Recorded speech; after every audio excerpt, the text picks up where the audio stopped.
Bismillah. Assalamualaikum warahmatullahi wabarakatuh. Innal hamdalillah nahmaduhu wa nasta'inuhu wa nastaghfiruh wa na'udzu billahi min syururi anfusina wa min sayyiati a'malina. May yahdihillahu fala mudilla lahu wa may yudlil fala hadiyalah. Asyhadu an la ilaha illallah wahdahu la syarika lah wa asyhadu anna Muhammadan 'abduhu wa rasuluhu la nabiyya wa la rasula ba'dah. Ayyuhal ahibatil kiram a'azani Allah wa iyyakum qabla kulli syai' usikum wa nafsi bitaqwallah kama qala ta'ala ya ayyuhalladzina amanu taqullaha haqqa tuqatih wa la tamutunna illa wa antum muslimun. Jamaah salat zuhur semoga senantiasa dirahmati oleh Allah Subhanahu wa taala. Bapak-bapak, ibu-ibu, semoga tetap bahagia dan tetap diberikan keberkahan oleh Allah Subhanahu wa taala sehingga kita masih bisa berkumpul. Kita berkumpul di tempat yang mulia ini setelah melaksanakan salat berjamaah. Tentunya kita berharap bersyukur atas nikmat karunia yang Allah telah berikan, terutama wa'adhamun ni'mah fi hadad dunya, seagung-agungnya nikmat di dunia ini adalah tak kala Allah anugerahkan di tengah-tengah kehidupan kita nikmatul iman dan nikmatul Islam.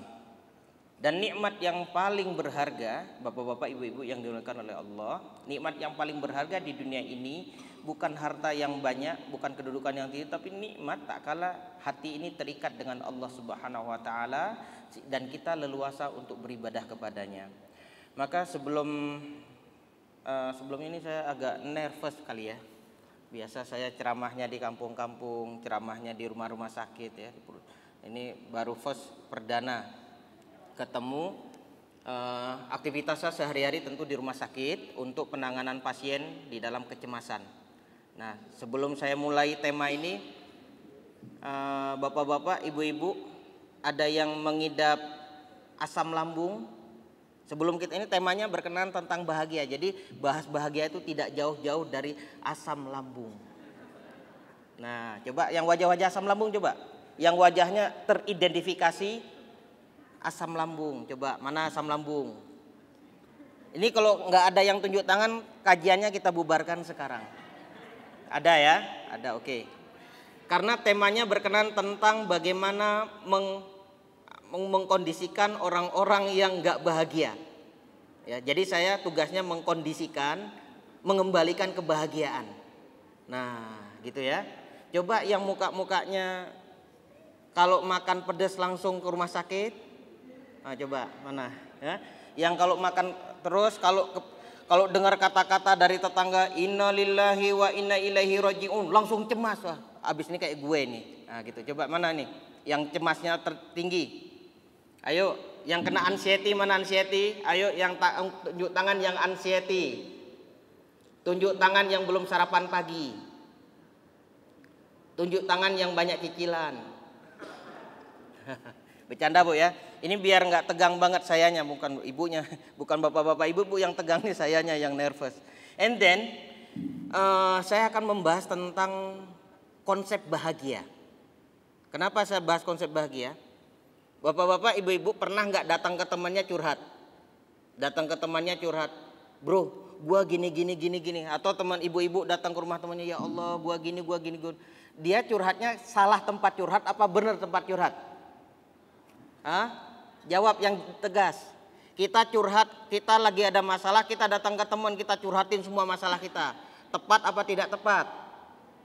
Why tidak tepat? Kenapa tidak tepat? Karena dia sendiri memiliki masalah. Makanya kita tidak pernah bahagia. Karena tak kala kita mengungkapkan isi hati masalah hidup kita itu kepada orang yang bermasalah, maka masalahnya tidak akan clear. Because kita datang ke orang yang salah. Ya, bagi yang kurang bahagia, bagi yang cemas, kalau tidur nggak nyenyak, kalau makan nggak enak, ya, kalau jalan selalu mandangin handphone terus jalan ya, nggak lihat jalan ya, itu orang yang bermasalah. Nah ya, kemudian banyak sekali ini konsepnya bermasalah. Jadi semoga harapan saya setelah diundang oleh pengurus di sini, saya diundang hari ini, selanjutnya saya tidak diundang lagi. Karena masalahnya akan saya selesaikan hari ini. Jadi setelah hari ini harapan saya jangan diundang lagi. Oke, sekarang pertanyaannya. Mana yang saya tanya ini? Coba yang duduk. how about you? Apa konsep bahagia? Apa itu bahagia itu apa sih, Bapak ini? Antum? Ya. Antum gak usah lihat orang lain. Karena Anda lihat antum sedikit kurang bahagia. Nah, coba apa? Apa sih bahagia itu sebagai bahagia itu apa sih bahagia? Sebelum saya jelaskan secara sistemik. Kurang bahagia. Sampai nggak bisa jawab kenapa memang kurang bahagia. Bagaimana mengungkapkan sesuatu yang kurang? Kalau kita tanya ibu satu-satu, Bu, apa itu konsep bahagia itu apa sih bahagia? Bahagia punya mobil mewah, bahagia nggak? Punya mobil mewah, nggak bahagia. Nggak bahagia kan nyicil. Ya, karena nyicil ngapain bahagia? Nggak ada orang nyicil bahagia itu, nggak ada. Punya rumah mewah, rumahnya 2 lantai mewah, ada kolam renang, bahagia nggak? Belum tentu bahagia. Punya handphone harganya 37 juta, bobanya 7. Berderet 7 bobanya. Kalau saya baru 3. Ya, bahagia nggak? Enggak bahagia. Hari ini permasalahan di kota besar adalah kurangnya kebahagiaan dan rasa syukur kita kepada Allah Subhanahu wa taala. Ya. Maka kalau kita tanya, saya udah keliling, mungkin saya udah kemana mana pergi. Kalau kita tanya kepada setiap individu manusia, bukan orang Islam aja saya tanya, apa tujuan kamu hidup? Apa sih tujuan kamu hidup? Dia langsung jawab apa? Aku ingin meraih kebahagiaan. Nah, maka semua orang pengen bahagia. Bapak-bapak punya istri yang cantik, bahagia enggak? Enggak bahagia, Bu. Enggak bahagia. Punya istri cantik aja enggak bahagia dia. Makanya dapat istrinya pas-pasan. Ya, karena apa? Enggak bahagia dapat istri cantik. Sama kayak saya, dapat istri cantik, saya kurang bahagia. Karena apa? Nggak bisa saya tinggalin jauh-jauh.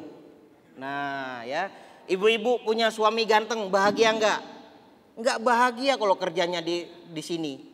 Ya, kalau ibu-ibu punya suami ganteng kerjanya di sini, nggak bahagia. Tapi kalau kerjanya di Gunung Kidul, di Wonosari, ya, kerjanya di mana? Wonogiri, ya, itu bahagia. Kenapa? Lah suaminya di kebun-kebun. Ya toh, jadi konsep bahagia itu rupanya simple. Ya, konsep bahagia itu apa? Kalau ditanya tujuan kita hidup, tentu tujuan kita sebagaimana firman Allah, wa ma khalaqtul jinna wal insa illa liya'budun. Tidaklah aku ciptakan jin dan manusia kecuali beribadah kepadaku. Sekarang yang saya tanyakan adalah penyebab kurangnya bahagia. Ya, penyebab kurangnya bahagia. Saya dulu pernah tinggal di Gading Serpong. Ibu-ibu tahu ya, Gading Serpong kawasan yang jelas saya nggak akan mampu untuk beli rumahnya. Nah, kawasan paling elit.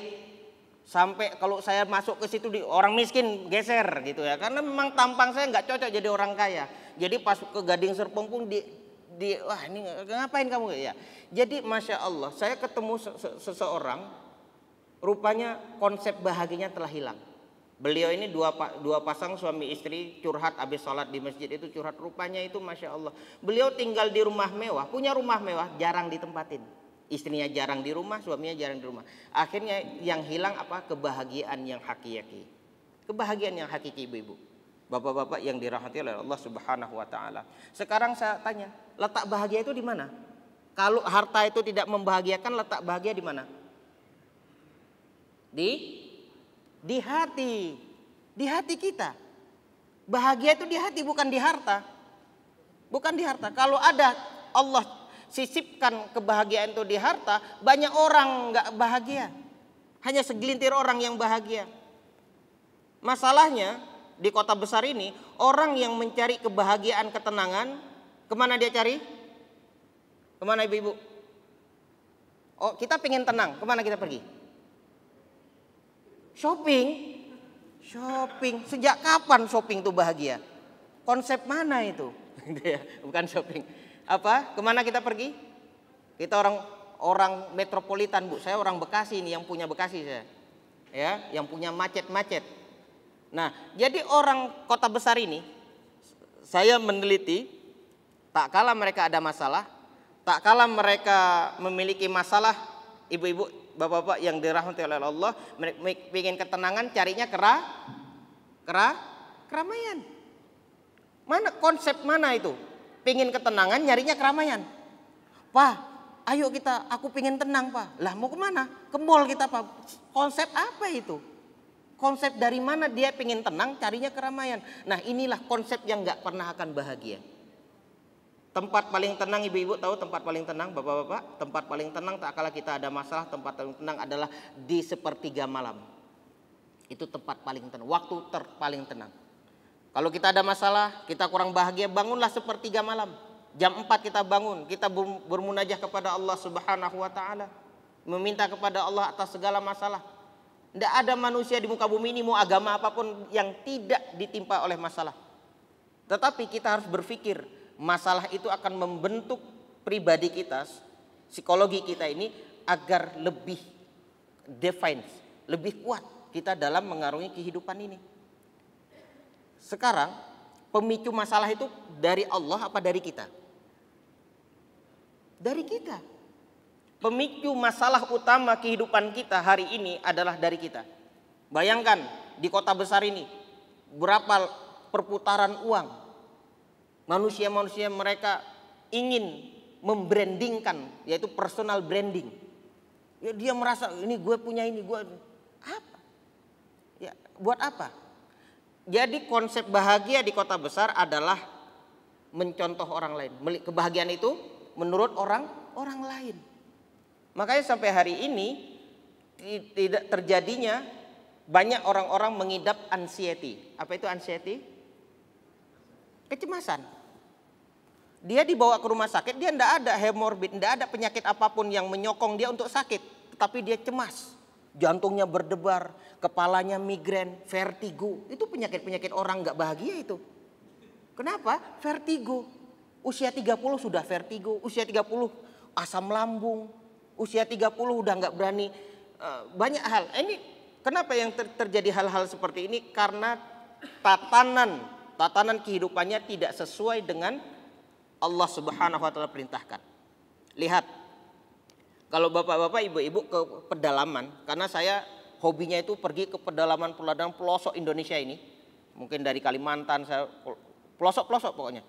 Masya Allah, saya temukan mereka hidup cukup bahagia ya secara kasat mata. Kita lihat orang-orang di kampung, di pelosok yang jauh dari kota besar, mereka hidupnya enjoy, relax, umurnya panjang-panjang, makannya sehat, nggak ada pikir pinjol, nggak ada pikir apapun, nggak ada orang di kampung. Bapak pinjolnya apa? Nggak ngerti dia lulus, mungkin dia taunya dia pergi pagi macul, pulang sore dia ngurusin hewannya.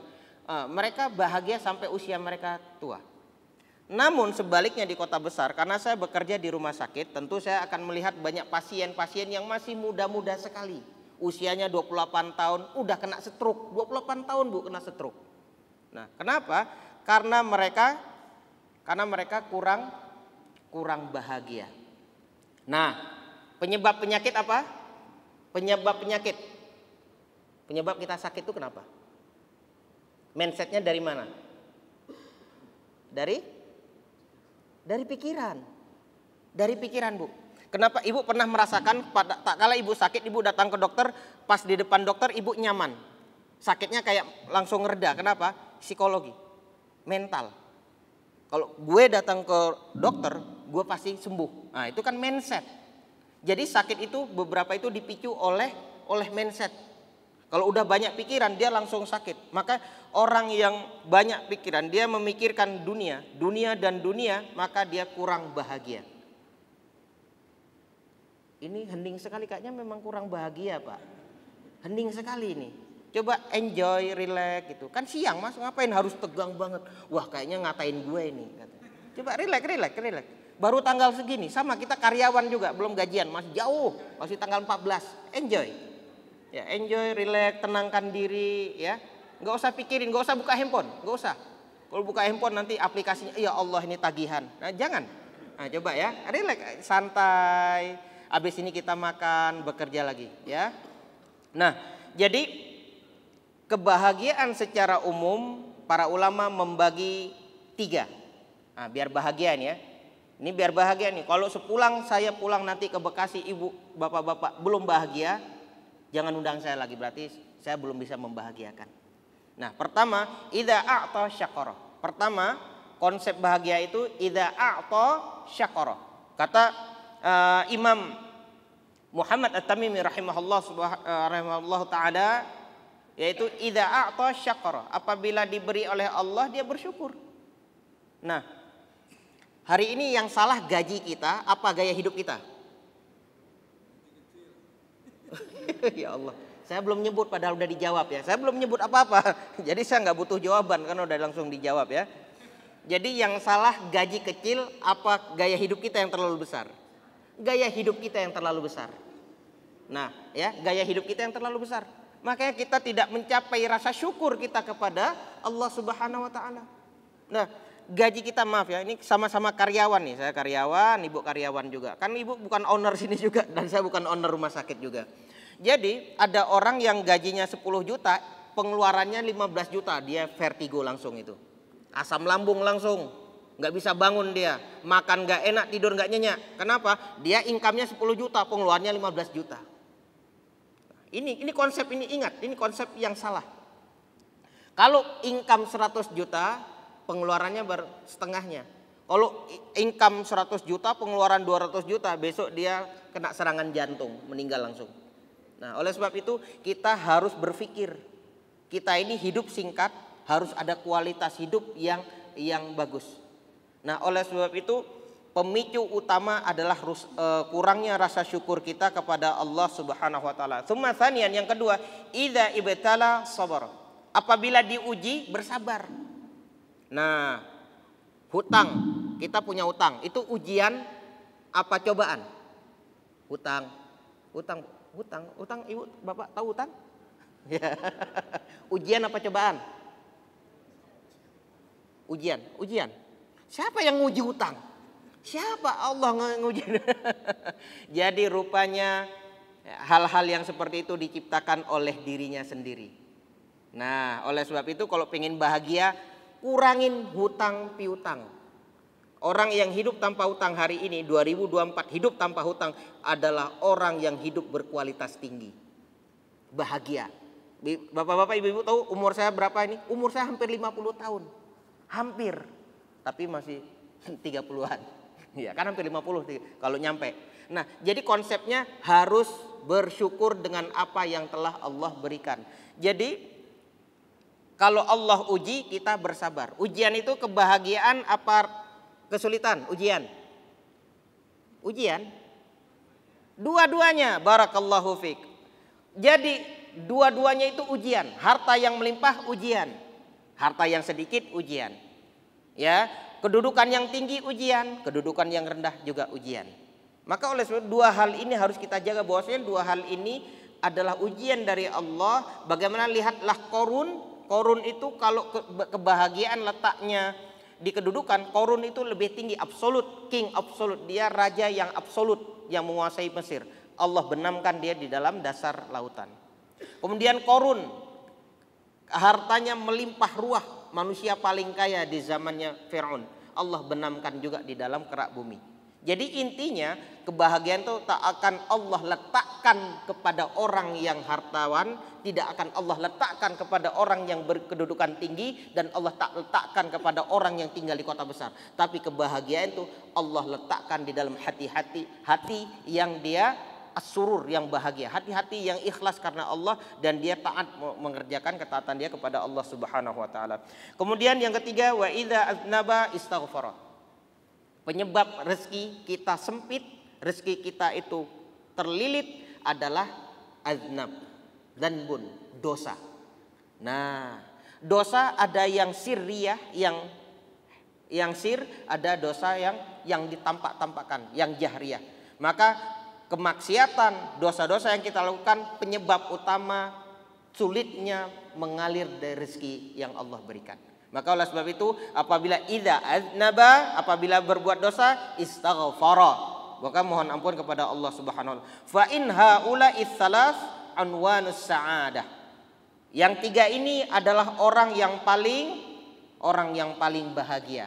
Nah, tadi apa? Yang pertama, orang yang paling bahagia apabila dikasih nikmat dia bersyukur, dikasih ujian dia bersabar, kemudian apabila dia berdosa dia beristighfar kepada Allah Subhanahu wa taala. Maka oleh sebab itu rincian dari kebahagiaan itu tentu satu sama lain berbeda. Satu sama lain akan berbeda konteks. Ada yang bahagianya kalau healing. Nah, ibu-ibu kalau ibu-ibu liburan misalnya, bapak-bapak liburan, bahagia enggak? Bahagia kalau liburan? Yakin bahagia? Yakin?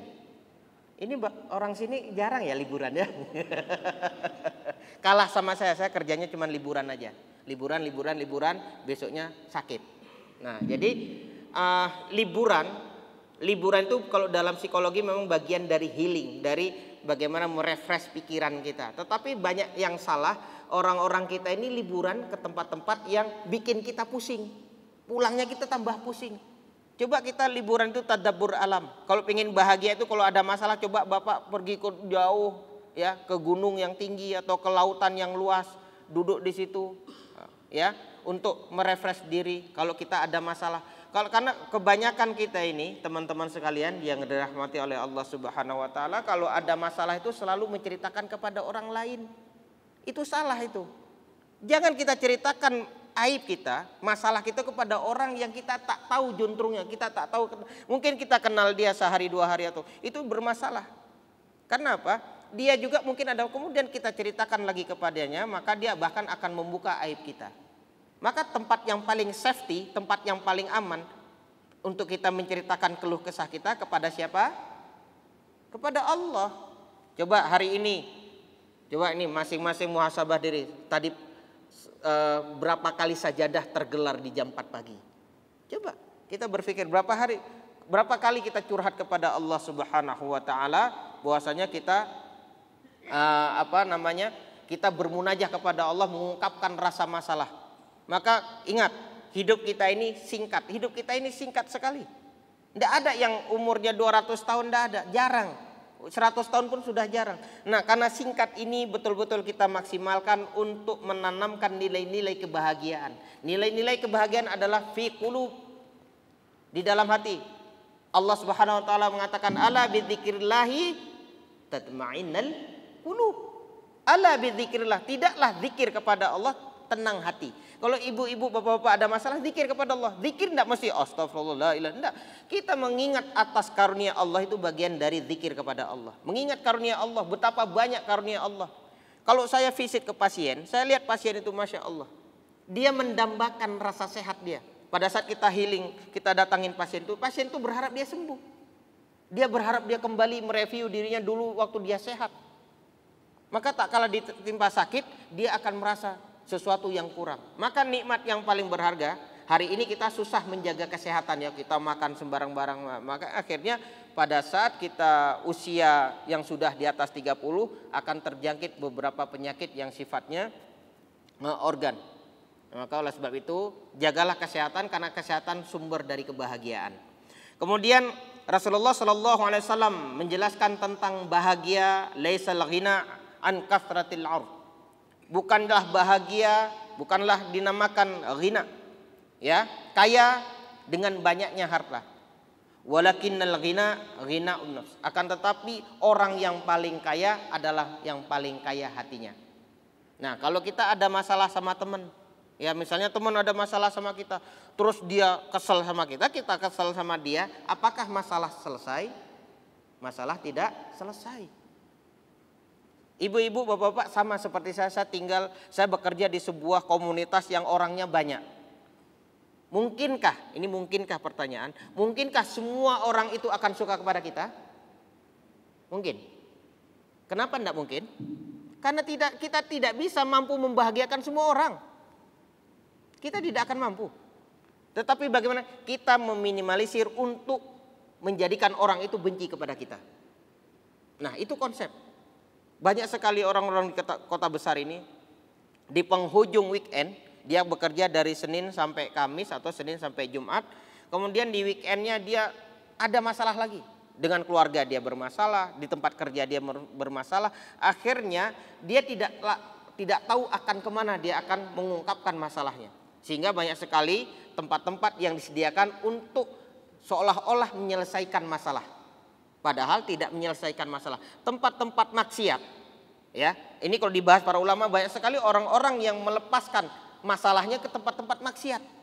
Demi Allah, mereka tidak akan terlepas. Kita misalnya hura-hura, kita pergi ke tempat-tempat yang bermaksiat, apakah masalah akan selesai? Tidak akan selesai. Tidak akan. Tempat menyelesaikan masalah adalah sajadah di rumah kita. Kita hamparkan sajadah itu, kita minta selesai penyelesaian masalah kepada Allah Subhanahu wa ta'ala. Maka oleh sebab itu bagi ibu-ibu, bapak-bapak yang mungkin hari ini belum bahagia dengan beberapa faktor, mungkin faktor finansial atau faktor keluarga atau faktor pekerjaan, muhasabahlah diri. Muhasabah diri apa yang salah. Karena Allah Subhanahu wa ta'ala tidak akan menguji suatu kaum sesuai dengan kapasitas dan kapabilitas yang bisa dia lampaui. Maka oleh sebab itu hendaknya senantiasa kita bersyukur. Rasa syukur itulah membentuk, ya, dua hal yang menjadikan faktor utama kita bahagia. Hati dan pikiran. Hati dan pikiran ini penunjang untuk kita hidup sehat. Hati dan pikiran ini untuk menyokong kita agar kita ini hidupnya berkualitas. Maka orang-orang yang, ibu-ibu, bapak-bapak yang dirahmati oleh Allah Subhanahu wa ta'ala, orang-orang yang menyibukkan dengan urusan dunia, orang-orang yang menyibukkan urusan dunia, dia sibuk dunia. Apa yang terjadi? Dia lupa dia akan kembali kepada Allah Subhanahu wa ta'ala. Nah, kita akan kembali. Kita tidak akan terus di dunia ini. Apa yang telah kita usahakan mereka akan menjadi sebuah kenangan. Tinggal kita bagaimana kita menggoreskan kenangan baik atau kenangan yang buruk. Nah, sampai di sini ada pertanyaan?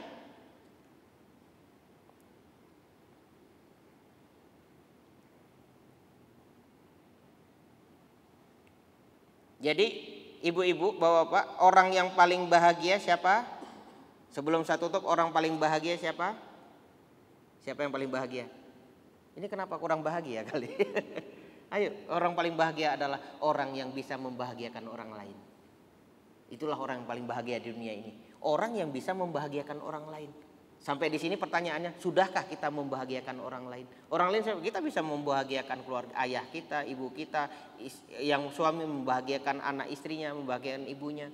Nah, kalau sampai hari ini kita belum bisa membahagiakan, salah. Jangan konsepnya membahagiakannya dengan harta, salah. Membahagiakan bukan dengan mobil mewah atau rumah mewah. Membahagiakan dengan bagaimana dia hidup berkualitas. Hidupnya berkualitas.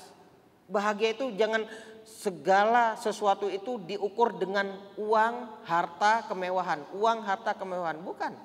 Dulu sahabat tidak punya harta banyak, mereka bahagia.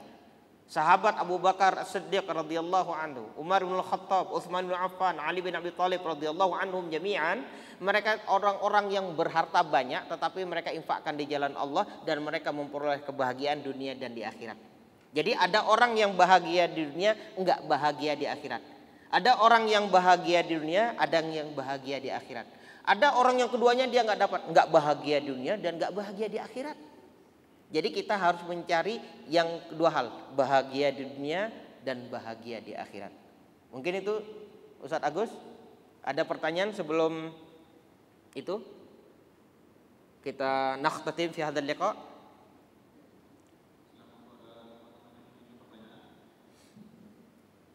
Bagi yang bertanya mungkin ada masalah, Ustadz saya ada masalah ini, kenapa ya saya nggak pernah bahagia.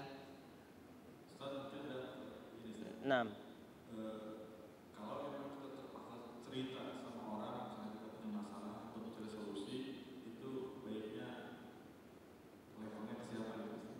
Masya Allah, barakallahu fiik.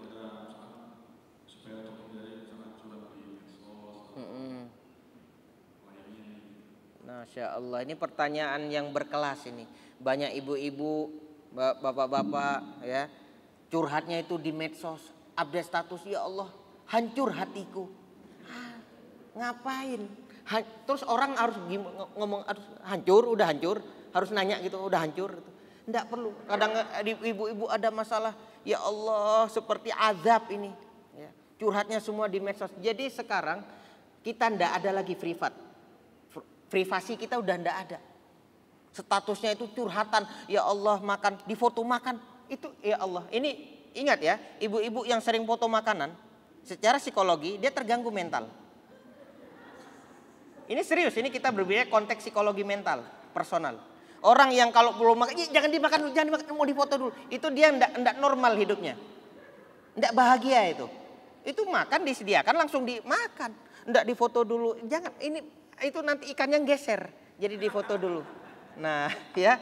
Terus curhat di medsos. Alhamdulillah bisa makan enak. Terus ngapain harus itu? Maka kalau ada masalah itu sekarang sosmed lebih tinggi dari orang tua. Sosmed ya, sosmed itu apa-apa curhat ya. Kaki bengkak difotoin, kakiku bengkak ya. Kemudian gaji sedikit, slipnya gaji difotoin. Ya Allah, kerja kayak gini. Ya, ini orang nggak bahagia loh. Ini saya yakin ini nggak bahagia. Orang yang paling sering curhat di medsos adalah orang yang paling nggak bahagia di dunia ini. Ingat, medsos itu adalah dia syiar, orang semua tahu. Jangan sampai orang tahu. Ya. Pengen banget liburan ke luar negeri, dia fotoin di mana? Di dinding yang ada foto itunya. Atau pergi ke tempat miniaturnya. Itu mentalnya enggak siap itu. Itu mental enggak sehat. Coba hidupnya kalau belum mampu ke luar negeri dia cari gedung-gedung yang sama. Ah ini samaan ini. Dia foto, alhamdulillah. Ya. Ikutlah kami. Ya gitu ya. Jadi oleh sebab itu medsos bukan tempat untuk mencurahkan hati dan perasaan. Ya, medsos bukan. Kalau cari orang yang tepat tentu orang tua kita. Kalau seorang ibu punya orang tua, curhatlah ke orang tua. Setelah curhat kepada Allah, curhatnya kepada Allah dulu. Baru nanti orang tua, orang yang paling, bapak-bapak, ibu-ibu, orang yang paling tulus cintanya di muka bumi ini, yang paling tulus, paling perfect, paling tulus sekali adalah cinta ibu kepada anaknya. Tulus lahir dan batin. Maka kalau kita ada masalah setelah kita curhat kepada Allah, maka kita datangi ibu kita datangi ayah kita. Seorang anak perempuan, mahabbatul ula, cinta yang pertama dia kepada ayahnya, maka dia curhat kepada ayahnya. Seorang anak laki-laki, dia mahabbah yang pertama, cinta yang pertama setelah dia cinta kepada Allah, cinta kepada Rasul, dia cinta kepada ibunya. Dia curhatlah kepada ibunya, "Wah, ibuku, aku ada masalah." Maka ibu akan mendengarkan dengan hati yang tulus. Coba kalau kalian curhat kepada teman terus dia juga nyicilnya banyak, utang juga sama kamu. Paling dia solusinya kamu kayaknya ngutang lagi nanti. Nah gitu ya. Jadi jangan curhat kepada teman kerja bukan, ingat ya ini konsep teman kerja bukan teman dekat. Ingat ini konsep, ini saya tanamkan konsep teman kerja kita di kantor bukanlah teman dekat kita. Teman dekat kita siapa? Allah. Teman dekat kita adalah orang yang sering dengan kita di rumah. Ya teman dekat kita ya anak, istri, kerabat, adik, kakak itu. Kalau teman di kantor ya sebatas teman di kantor, nggak akan jadi dia bestie banget. Apalagi curhat sampai rekening dikasih tahu, nih rekening gua nih, rekening lu mana gitu ya. Nggak sampai segitu-gitunya. Nah, hati-hati curhat di medsos ya. Jadi kalau ada masalah problematika rumah tangga, khususnya ibu-ibu kalau ada lagi masalah dengan suaminya, enggak ditumpah-tumpahkan ke sosial media. Karena apa? Semua orang akan tahu aib kita itu kan aib. Nah, betul ya? Barakallahu fiik. Jazakallahu khairan. Wa indakum soal? Ada pertanyaan lagi? Ibu-ibu coba bertanya. Enggak usah malu, nyantai aja. Kita ini sesama orang Indonesia ini, jadi santai. Ada yang dari Aceh sini? Dari Aceh ada? Tidak ada yang karyawan segini banyak, nggak ada yang dari Aceh ya? Kejauhan kali ya. Nah, saya berasal dari Aceh, Bu. Jauh. Tidak ada ibu-ibu? Atau malu mungkin? Oke, fadhal. Barakallahu fiik. Nah, silahkan bertanya. Pertanyaan apa? Pak Ustadz bisa nggak bayarin cicilan saya? Nggak bisa saya. Hah? Oh dari Aceh. Masya Allah. Kamu makan siang nanti bareng saya. Ikut tapi ke Tambun. Dari Aceh. Jadi ikut saya nanti ke Bekasi pulang. Ibu-ibu nggak ada yang bertanya? Ada yang? Oke, tafadhal. Waalaikumsalam warahmatullahi wabarakatuh. Nah.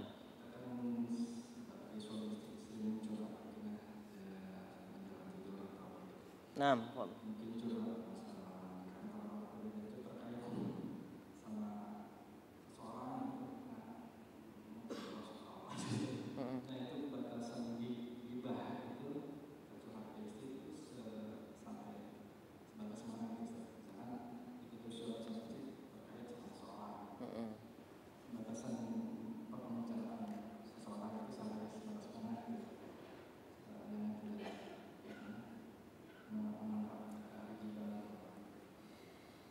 Gibah ya. Gibah itu setahu saya gibah udah makanan sehari-hari rakyat Indonesia sekarang. Itu gibah. Kalau nggak gibah, kalau ada ibu-ibu yang nggak gibah, dia sirkulasi darahnya nggak normal. Kalau ada ibu-ibu misalnya nggak gibah, itu nanti sirkulasi ada hambatan dari otot trapezius. Ini ada 2 otot di belakang kita, ini ada 2 otot namanya otot trapezius. Nanti nggak lancar. Gibah itulah memperlancar darah, sirkulasi darah. Bagi orang yang suka gibah. Gibah. Jadi ada istri curhat ke suaminya tentang gibahin orang. Termasuk gibah apa enggak? Sebaiknya suami curhatnya ke istri. Gibah apa enggak ya? Asal jangan gibahin saya, enggak gibah. Asal saya jangan digibahin.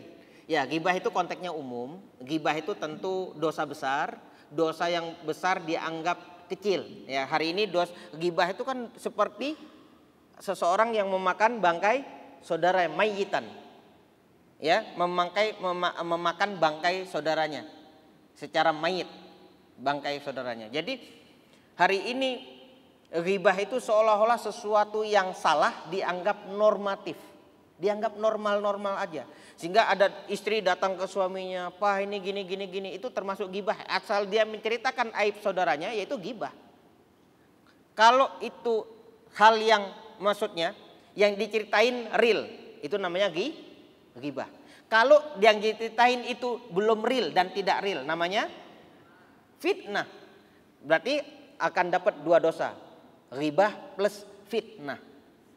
Bayangkan hari ini. Coba bapak-bapak, ibu-ibu kalau duduk bareng-bareng teman di kantor. Karena saya juga di ruangan saya berempat. Cuman kita galakkan 1 hari tanpa ghibah. Akhirnya yang terjadi, di ruangan nggak ngobrol. Di ruangan diem-dieman. Di ruangan sibuk pakai sama laptop, sibuk sama handphone. Lu kenapa nggak ngobrol? Gua takut ghibah. Kan kita sepakat setiap hari Rabu hari tanpa ghibah. Nah, jadi berarti menunjukkan kalau hari-hari lain ghibah semua. Iya, sama Bu. Saya karyawan juga di ruangan saya itu ada berempat.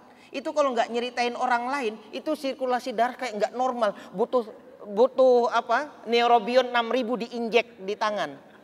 Ibu tahu neurobion 6000 kalau kita lemes diinjek, itu kayak ghibah, itu diinjek dia. Semangat langsung. Itu kita ngantuk-ngantuk pas nyeritain teman, "Oh iya bener, gue juga lihat dia."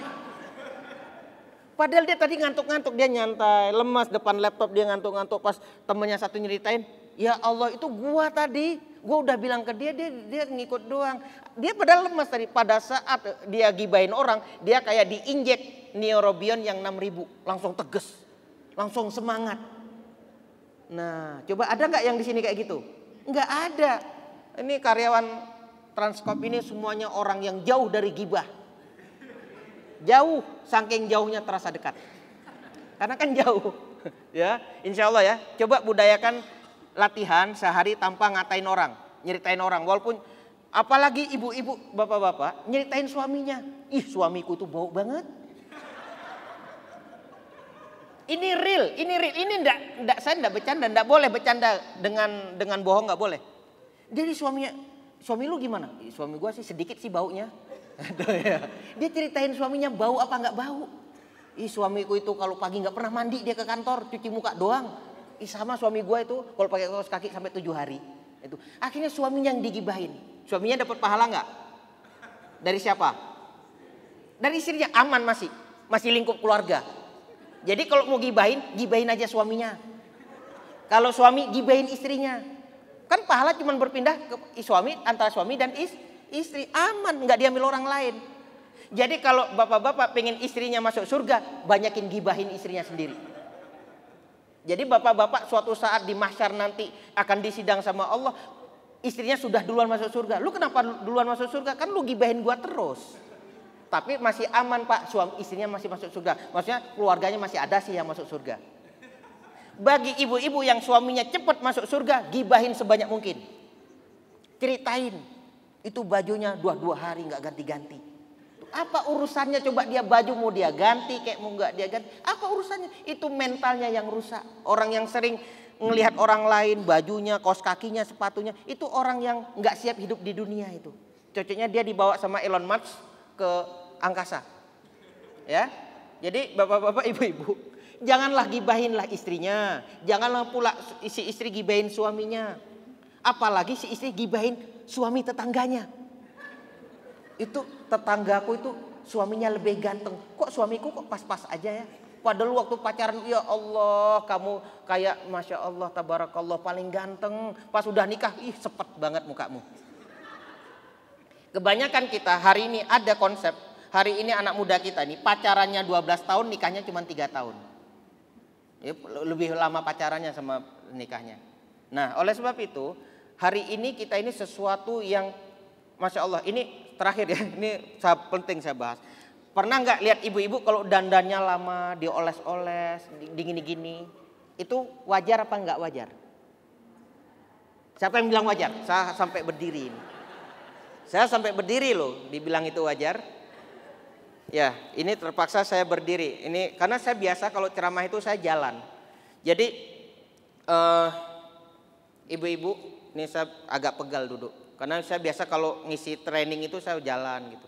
Jadi ada ibu-ibu yang dia alisnya disulam, bibirnya dijontor-jontorin, matanya disipit-sipitin, ya, apalagi kukunya di warna merah, kuning, hijau di langit yang biru. Nah, itu secara psikologi ibu itu sehat apa enggak sehat? Ini psikologi, saya enggak berbicara konteks normatif. Saya karena ahli dalam kejiwaan, jadi saya ngomongnya masalah jiwa. Sehat apa tidak sehat? Jawab dengan jujur dari hati yang paling dalam. Pak Agus, setelah hari ini jangan undang saya lagi. Setelah hari ini saya jangan diundang ke sini lagi. Cukup. Ini menyalahi keinginan saya. Jadi ibu-ibu yang dirahmati oleh Allah Subhanahu wa taala, ingat, seorang ibu-ibu yang di alisnya dibener-benerin, matanya dilentik-lentikin, bibirnya dijontor-jontorin, kukunya dipanjang-panjangin udah kayak serigala. Itu sebenarnya secara ilmu psikologi dia tidak siap dengan apa yang telah Allah berikan. Secara psikologi dia tidak siap dengan Allah berikan. Jadi otentiknya manusia sudah berubah. Otentik. Padahal kalau kita lihat, wanita itu cantik kalau dalam kesederhanaan. Teduh dia kayak pohon beringin. Teduh kayak pohon beringin. Tinggal pakein baju putih, ketawa. Ya, oleh sebab itu ibu-ibu mulai hari ini kurangin dandan terlalu over karena jatuhnya horor. Kalau kita lihat dari jauh cantik, pas deket ya Allah tepung kanji semua. Tepung kanji yang ada horor. Saya istri saya kok dandan kayak gitu, besok saya talak 3 langsung. Kalau istri saya dandannya kayak sampai kayak gitu, besok saya nyari istri tetangga. Ya. Jadi ibu-ibu, wanita yang paling sederhana adalah yang mensyukuri nikmat yang telah Allah berikan. Coba hidupnya sederhana aja. Sederhana, kalau memang alisnya sudah bengkok, bengkokin aja. Kalau sudah bibirnya memang nggak dari lahir nggak jontor, iya nggak usah dijontor-jontor, nggak usah disulam-sulam, nggak perlu. Rahangnya agak lebar, dipapras pakai penggerus kayu itu, jadi tirus, ya. Ini kalau kayak gitu, kalau ada perempuan kayak gitu dijamin perempuan itu perempuan gagal hidup di dunia.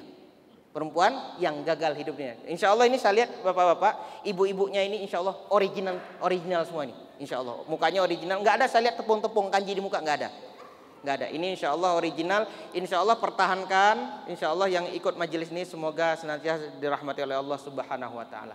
Mungkin sudah itu ya. Nanti kalau kelamaan karena saya akan show lagi, pulang ke rumah maksudnya. Oke, barakallahu fiik. Jazakallahu khairan. Saya tutup dengan doa. Sebelum kita beranjak dari tempat ini, kita tutup dengan doa. Semoga senantiasa kita semua dirahmati oleh Allah Subhanahu wa taala. Semoga apa yang telah kita usahakan dari ibadah dan ketaatan kita kepada Allah akan mendapatkan ganjaran di sisi Allah Subhanahu wa taala di yaumil mahsyar nanti. Bismillahirrahmanirrahim. Alhamdulillahirabbil alamin. Antal malikul quddus la ilaha illa anta. Allahumma salli ala Muhammadin wa ala alihi wa sahbihi ajma'in. Allahumma salli ala Muhammad wa ala Muhammad kama sallaita ala Ibrahim wa ala ali Ibrahim innaka Hamidum Majid. Wa barik ala Muhammad wa ala Muhammad kama barakta ala Ibrahim wa ala ali Ibrahim innaka Hamidum Majid. Allahumma ya muqallibal qulub, tsabbit qulubana ala dinik. Allahumma ya musarrifal qulub sarrif qulubana ila ta'atik. Allahumma inna nas'aluka al-'afwa wal 'afiyah fid dunya wal akhirah. Allahumma inna nas'aluka min ahlil khair wa na'udzubika min ahli syarr. Allahumma inna nas'aluka min ahli taqwa wa na'udzubika min ahli ma'asi. Allahumma inna nas'aluka rizqan katsiran wa 'amalan mutaqabbala. Rabbana ighfir lana wa li ikhwanina alladhina sabaquna bil iman. ولا تجعل في قلوبنا غلا للذين آمنوا ربنا إنك رؤوف رحيم ربنا آتنا في الدنيا حسنة وفي الآخرة حسنة وقنا عذاب النار وآخر دعوانا الحمد لله رب العالمين السلام عليكم ورحمة الله وبركاته.